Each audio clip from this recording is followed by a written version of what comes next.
je suis à l'INRA, Institut de la recherche agronomique, et j'ose à peine dire que je suis éditeur, hein, et en plus de revues qui sont chez Springer. Euh, alors c'est doublement, hein, parce que d'une part, apparemment, Springer fait payer beaucoup d'argent les chercheurs, les institutions, et aussi parce que je suis un peu un grand méchant. Un grand méchant parce que je refuse 80% des articles soumis dans mes revues. Donc l'objectif de ma présentation, c'est de vous donner, je dirais, quelques astuces qui vous permettront d'éviter de se faire refuser les publications. Alors, j'ai concocté un menu attrayant. Donc on va parler de l'éducation, hein, la part d'éducation qu'il faut mettre maintenant dans un article, même un article de recherche. On parlera aussi un peu d'écriture, des défauts des auteurs qui sont nouveaux, hein, nouveaux parce que la rédaction change, le format change. On parlera évidemment de nouveautés parce qu'on est dans la recherche, hein, donc la nouveauté c'est quand même l'essentiel de la recherche. Il faut que cette nouveauté apparaisse dans les articles. On parlera des images parce que les images sont communicatives et les scientifiques ne sont pas très bons en images. C'est ce que je remarque en tant qu'éditeur. On parlera d'Internet parce qu'Internet est en train de bouleverser la publication scientifique. Et on vit d'ailleurs une époque formidable, hein. On est à une époque où tous les mois, il y a une invention du niveau de la découverte de l'imprimerie, hein, actuellement. Je dirais quelques mots sur quelques nouveaux services IST qu'on a mis en place à l'INRA, en particulier à Dijon. Et pour sourire, à la fin, je vous raconterai une ou deux petites histoires. Les enjeux. Trop d'informations. En 2008, il y avait environ 1 800 000 articles scientifiques par an. Donc ça fait 5 000 par jour. Donc, évidemment, personne ne peut lire 5 000 articles par jour. On est des humains. Et cette production augmente très très rapidement, hein. Il y a une projection de 1,5 fois ce nombre en 2013. Alors, il a été aussi étudié qu'un chercheur moyen lisait un article en 38 minutes il y a environ 10 ans, en 24 minutes aujourd'hui. Donc 24 minutes, ça fait pas beaucoup. Ça veut dire quoi? Ça veut dire que les chercheurs lisent par morceaux. Ils ne vont pas lire forcément l'article en entier. Et la lecture ne va pas être linéaire, ça ne va pas être du début jusqu'à la fin. Et ce phénomène est accentué avec Internet. C'est-à-dire qu'on va lire peut-être seulement une figure. On va commencer les résultats et discussions en premier. Ça a une conséquence sur la rédaction scientifique. Ça veut dire que chaque partie d'un article doit être presque compréhensible en soi. Chaque partie d'un article, ce sont des entités indépendantes. Donc, une figure, vous devez écrire suffisamment d'informations dans la légende pour qu'elle soit compréhensible sans avoir à lire le texte de l'article. Et ça, c'est très accentué par Internet. On en reparlera. Un autre problème, c'est la fraude, le plagiat. Et ça se voit bien par ces chiffres. Il y a eu en 10 ans 788 articles qui ont été retirés. Et souvent des articles dans des très bonnes revues comme Science, PNAS, Nature, et par des prix Nobel. Et donc, mon conseil ici, c'est ne cherchez pas forcément à avoir votre nom sur toutes les publications, surtout si vous n'êtes pas sûr des résultats de cette publication. Parce que ce phénomène, qui est déjà très fort dans le domaine biomédical, va s'amplifier certainement dans tous les domaines, notamment en raison de la pression qui est mise sur les chercheurs pour publier plus, pour gagner plus. Voilà. Donc le publish or perish peut se transformer en publish and perish. On va revenir un petit peu à la base. Qu'est-ce que c'est qu'un article scientifique? Article, ça veut dire que c'est un support qui doit être communicatif. Et vous avez tous lu une centaine peut-être d'articles.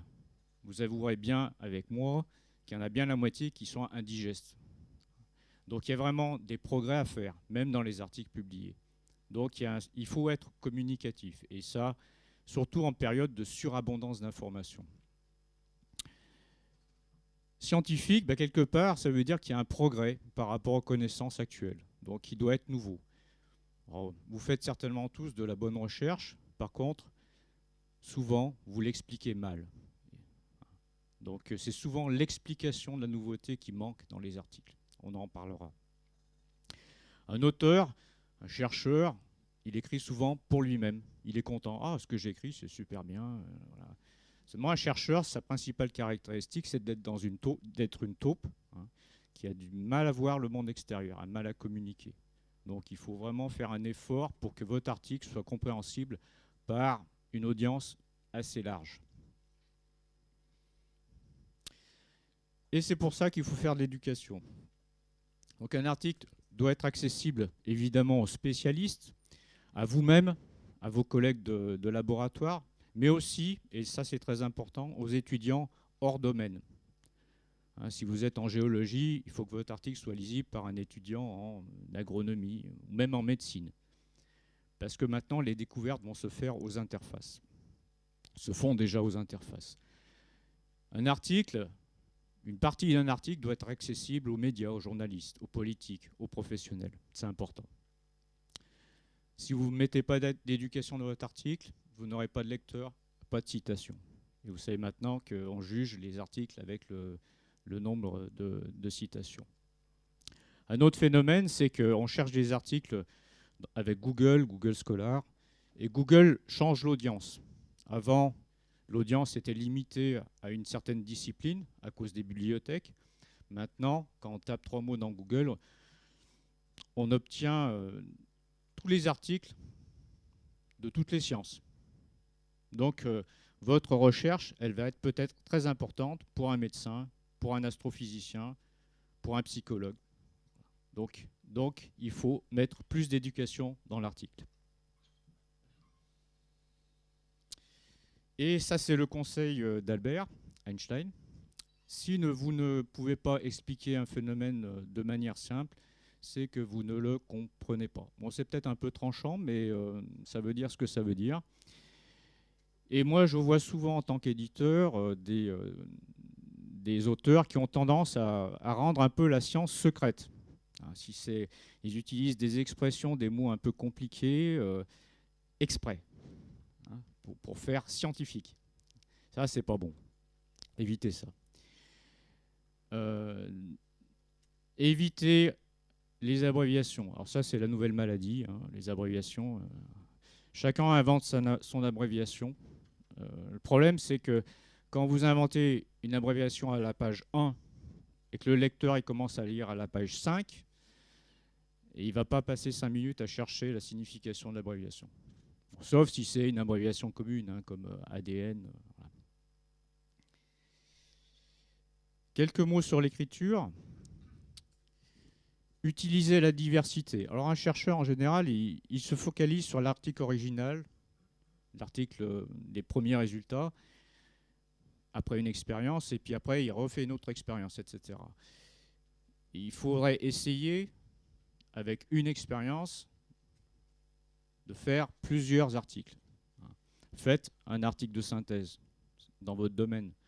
Les articles de synthèse sont très peu rejetés par la revue. Dans ma revue, le taux de rejet d'un article de synthèse, c'est 7%. Le taux de rejet d'un article original, un article de recherche, c'est plus de 80%. Donc ça, c'est un bon argument.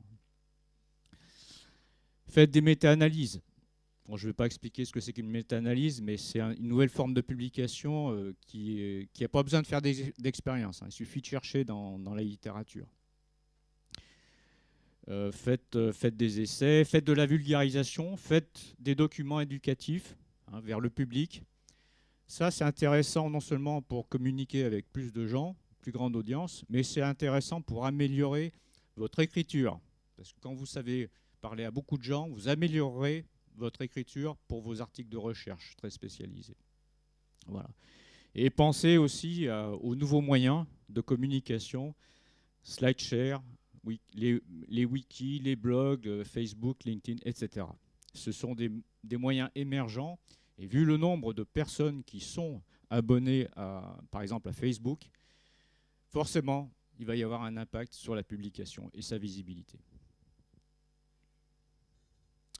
Un autre phénomène qui nous vient des sciences cognitives, quand on écrit, en fait, il y a ce que voit l'œil et puis il y a ce que voit le cerveau. Ça, c'est un texte, c'est ce que voit l'œil. Ce que voit le cerveau, c'est ça. Vous voyez, c'est un peu différent. Je vous le refais. Jour, nuit.